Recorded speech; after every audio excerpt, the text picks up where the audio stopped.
It's 9:47 a.m. on a Tuesday, and something underneath the Pacific Ocean is about to break. San Francisco's tsunami nightmare, 30-foot waves, 20 minutes, zero warning. 7 million people in danger. You don't know it yet, but your phone is about to light up with a message that changes everything.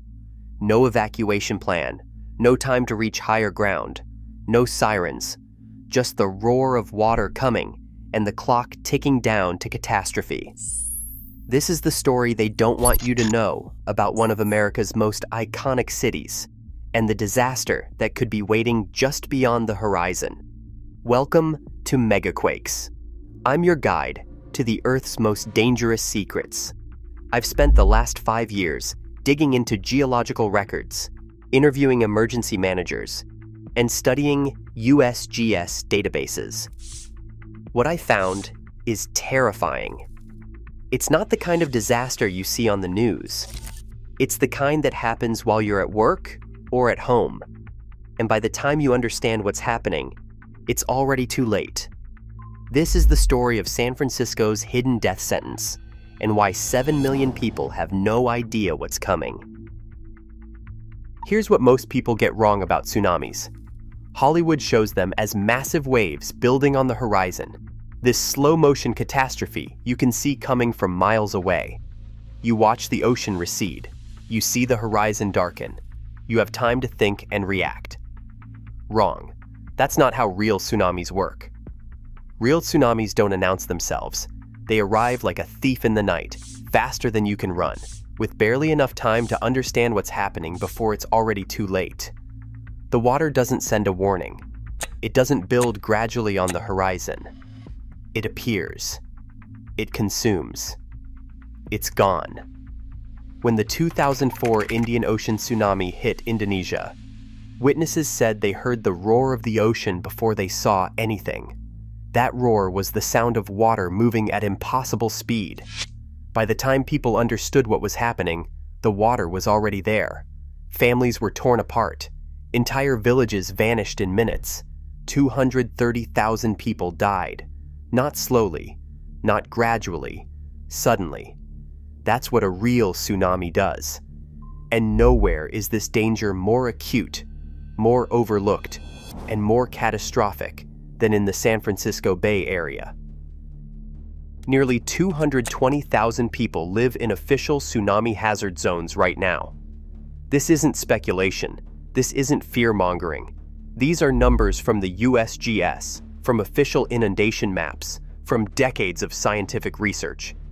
They're in Mission Bay with its expensive waterfront development. They're on Treasure Island, surrounded by water on all sides. They're along the Oakland waterfront. They're in neighborhoods they love without understanding they're living on borrowed time. 40,000 of them are in San Francisco proper. These aren't theoretical numbers. These are real people in real houses, going to real jobs, completely unaware that the geological clock is ticking.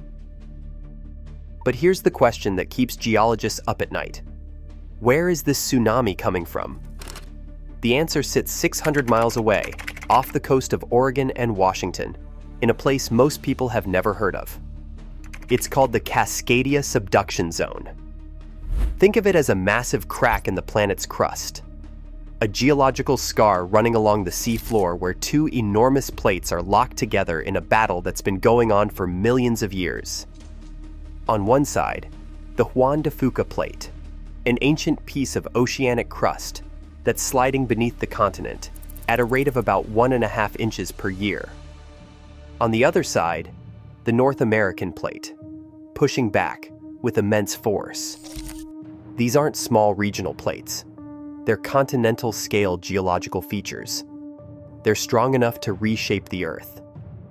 They've been stuck like this for over 300 years, building up pressure, storing energy like a spring wound tighter and tighter and tighter. When Cascadia finally breaks, and it will break, it won't be a normal earthquake. The USGS doesn't measure it in 7s or 8s on the Richter scale. Cascadia is capable of magnitude 9.0 earthquakes. That's not hyperbole. That's not worst-case thinking. That's what the geological evidence shows. That's the same level as the 2011 Japan earthquake that killed 20,000 people. That's the same level as the 2004 Indian Ocean earthquake that killed 230,000 people. That's the same level as the 1960 Chile earthquake, the largest earthquake ever recorded by modern seismometers. To put that in perspective, a magnitude 9.0 earthquake releases energy equivalent to thousands of nuclear weapons detonating simultaneously. The rupture itself would stretch for over 600 miles, from Northern California all the way to British Columbia. The fault would slip by 30 to 40 feet in some places, releasing centuries of accumulated strain in just minutes. The ground displacement would be massive. Geologists estimate Cascadia has a 10 to 14% chance of rupturing with magnitude 9.0 or greater in the next 50 years. Let that sink in. That means it's statistically more likely to happen during your lifetime than you winning a major lottery twice. It's more likely than getting struck by lightning multiple times.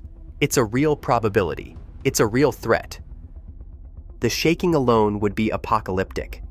Buildings would collapse across Washington and Oregon. The Cascadia region would experience violent ground motion for several minutes straight, not seconds, minutes. Try standing on a platform that's shaking violently for 5 solid minutes. Try imagining the structural damage, the cascading failures, the infrastructure collapse. Fires would start, bridges would fail, hospitals would collapse, power lines would snap, water systems would break. The entire infrastructure of the Pacific Northwest would be disabled. But the tsunami is the real killer. That's what makes Cascadia different from regular earthquakes. The energy released by that rupture would be transmitted through the water at a speed of 500 miles per hour. That's not a metaphor. That's the actual speed of tsunami waves in deep ocean. When that energy hits the continental shelf near California, the wave would slow down, but the water would pile up even higher. Seismic modeling from NOAA and USGS shows that a full Cascadia rupture would generate a tsunami that reaches the California coast in 20 to 30 minutes, not hours. Not the 4 or 5 hours that distant tsunamis from Japan give you. 20 to 30 minutes. That's how close the danger is. That's how fast destruction can arrive from the open ocean. Now let's translate those numbers into something real, because abstract numbers don't matter unless you live inside them. 30 feet tall. Picture your 3-story house. Now imagine a moving wall of water the height of that entire building, traveling at 500 miles per hour, faster than a Formula One race car, faster than a commercial jet taking off, carrying the compressed force of the entire Pacific Ocean inside its mass. That's what could hit San Francisco. That's not imagination. That's what NOAA models predict based on physics. As the tsunami approaches the Golden Gate, that iconic bridge opening connecting the bay to the open ocean, the water has nowhere to go but up. The channel narrows to 1 mile wide. The wave's energy gets compressed into that bottleneck like toothpaste squeezed from a tube. Scientists call this a funnel effect, and it's devastating. The water piles up higher and higher as it's forced through that opening, compressing all that energy into an even narrower space. NOAA simulations show the wave reaching approximately 30 feet when it enters the bay at the Golden Gate. 30 feet. Imagine standing on a 3-story building and watching water rise past your head. Imagine the spray. Imagine the sound. Imagine being in Mission Bay when that wall arrives. Then the water fans out, spreads inland like a tsunami version of a flood. The Marina District, home to tens of thousands of people, disappears under salt water. Mission Bay, which was built on landfill barely 5 feet above sea level, gets completely inundated. The neighborhoods are residential. They're family-oriented. They have schools. They have hospitals. They have coffee shops where people meet friends. They have apartment buildings where young professionals live. All of it in the inundation zone. All of it would be underwater. And then there's the airport. San Francisco International, one of the busiest airports in America, handling over 56 million passengers annually, sits on bayside landfill less than 5 feet above sea level. Let that detail sink in. The entire airport is built on land that was created by filling in the bay. When a tsunami arrives, that landfill doesn't protect you, it makes you more vulnerable. During a tsunami event, SFO becomes a disaster zone. Runways flooded, terminals submerged. The infrastructure that connects San Francisco to the world, offline. The airport doesn't just disappear, it becomes a death trap for anyone still inside when the water arrives. But that's not even the worst part. Treasure Island, which juts out into the bay like a target, would be hit first and hardest. The wave arrives there before it even reaches downtown San Francisco. Residents would have minutes, maybe less, to evacuate from an island surrounded by water on all sides. There's one bridge connecting Treasure Island to the mainland. Just one. During an earthquake, traffic would be gridlocked. During a tsunami, that bridge might be damaged. Here's where it gets truly insane. San Francisco has no working evacuation siren system. The city had a network of over 100 emergency sirens protecting the coastline. These sirens were supposed to be the last line of defense, the audible warning that would cut through the panic and get people moving toward higher ground. They've been offline since 2019. That's not last month. That's not last year. That's 4 years of silence. In those 4 years, the city has gone through planning, committee meetings, budget discussions, and still nothing is fixed. They need $20 million to repair and upgrade the system. They don't have it. The Capitol Committee rejected a $2 million proposal to upgrade just 27 sirens in the most critical coastal areas. So right now, in 2026, with the threat looming, San Francisco has essentially zero audible warning capability. So how are residents supposed to evacuate? Text alerts. That's the backup plan. That's the entire emergency system for 7 million people in tsunami hazard zones. San Francisco is betting lives on cell phones and mobile network alerts. But here's the problem with that strategy. Cell networks fail during earthquakes. Towers collapse. Infrastructure shatters. Signals go dark. The very event that triggers the tsunami, the Cascadia rupture, would also destroy the communication system designed to warn people. Think about what actually happens during an earthquake. People lose power. Buildings are damaged. Roads crack. Landslides block highways. Emergency services are overwhelmed. Hospitals stop functioning normally. The entire system that's supposed to help you evacuate, the traffic lights, the road conditions, the communication networks, all of it fails at exactly the same moment you need it most. And even if the texts went through, most people wouldn't read them in time. They'd be trying to stand up. They'd be watching things fall around them. They'd be in shock from what felt like the end of the world. The warning time compounds this into absolute nightmare territory. 20 minutes. That's the entire window between the earthquake occurring and the tsunami hitting San Francisco. No second chances. No time for traffic to clear. No time for most people to even understand what's happening. During the 1964 Alaska earthquake, the tsunami reached California in 4 hours. 4 hours is plenty of time. You can get warnings out. You can organize evacuations. You can actually save lives. Cascadia is right in your backyard. Cascadia gives you 20 minutes.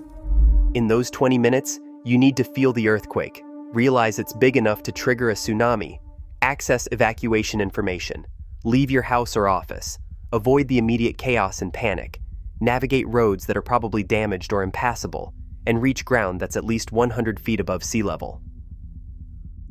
Most people can't do it. Most people won't do it. The elderly can't run that far. People with disabilities might not be able to evacuate at all. Parents with small children can't carry them and run fast enough. Office workers in downtown San Francisco are half a mile from higher ground at minimum. During an earthquake, when the ground is shaking and people are disoriented, that half mile feels like 10 miles. The math doesn't work. The timeline doesn't work. The physics doesn't work. Think about this practically. You're at work on the 10th floor of an office building. The earthquake hits. The whole building sways. Things fall. People scream. Your instinct is to hide under your desk or get to a doorway. Maybe 5 minutes pass before you even get outside. You're disoriented. You're trying to call family. Now you have 15 minutes to run half a mile uphill while possibly injured and definitely terrified. Now, imagine you're elderly. Now imagine you're in a wheelchair. Now imagine you have a 3-year-old who can only walk slowly. These aren't edge cases. These are millions of people. The really terrifying part is that this isn't speculation or worst-case fantasy. Cascadia will rupture again. This isn't a question of if, it's a question of when. The evidence is overwhelming. Tree rings show that the last major rupture happened on January 26, 1700. We know this date with incredible precision because it was recorded in Japanese historical documents. The tsunami crossed the entire Pacific and reached Japan. Japanese scholars recorded tidal anomalies and unusual waves. Scientists have found compressed soil layers and ghost forests of drowned trees along the Pacific Northwest coast, all evidence of massive earthquakes and tsunamis happening repeatedly over the past thousands of years. Cascadia has been quiet for 300 years. That's not safety. That's tension building. That's pressure accumulating. That's the spring getting wound tighter. When a tsunami approaches a coast, detection is supposed to be automatic. The Pacific Tsunami Warning Center in Honolulu watches for everything. They have dart buoys, tsunami detection buoys, scattered across the Pacific Ocean, listening for seismic waves, measuring water displacement. The moment an earthquake is detected, they run calculations. They estimate wave height. They issue warnings to coastal communities. It's sophisticated. It's real time. It's supposed to work. But it has a hard limit. For a local tsunami generated right next to the coast, there's no realistic warning system that matters. By the time they detect the earthquake and process the data and send out the alert, the wave is already closing in. This is the fundamental problem of local tsunamis. They're too fast. The warning system, no matter how advanced, is always too slow. For some neighborhoods in San Francisco, you'd have maybe 5 minutes warning. For others, less. For Treasure Island, maybe just minutes. For areas immediately at the Golden Gate, maybe just seconds. The time between detecting the wave and the water arriving. This isn't a failure of people or agencies. It's not that emergency managers are incompetent or that the system is broken. It's physics. You can't outrun something traveling at 500 miles per hour. You can't warn people about something that arrives in minutes. It's a hard limit of how fast physics works versus how fast humans can respond. The tsunami doesn't care about your evacuation plan. It doesn't care about your sirens or your text alerts or your warning systems. It doesn't care about your emergency protocols or your government resources or your decades of scientific research. It comes when the plates decide to move, when the pressure builds too high, when the energy can no longer be contained. Physics doesn't negotiate. Physics doesn't delay. Physics doesn't make exceptions. So let's identify who's actually at risk. The USGS tsunami inundation maps for the Bay Area show specific neighborhoods that are in danger. Nearly 220,000 people in the entire Bay Area live in official tsunami hazard zones. In San Francisco alone, it's 40,000 residents. In Marin County, 17.4% of the population lives in hazard zones. But here's the real number that should terrify you. The Greater Bay Area has a population of over 7 million people. If a Cascadia tsunami hits at midday, with people at work and in offices and in neighborhoods, the death toll could be in the thousands just from the direct impact of water. Multiply that by the number of secondary effects. Hospitals go offline because they're in the inundation zones. Supply chains break. Traffic infrastructure is destroyed. The economic damage would be in the hundreds of billions. Insurance companies would be decimated.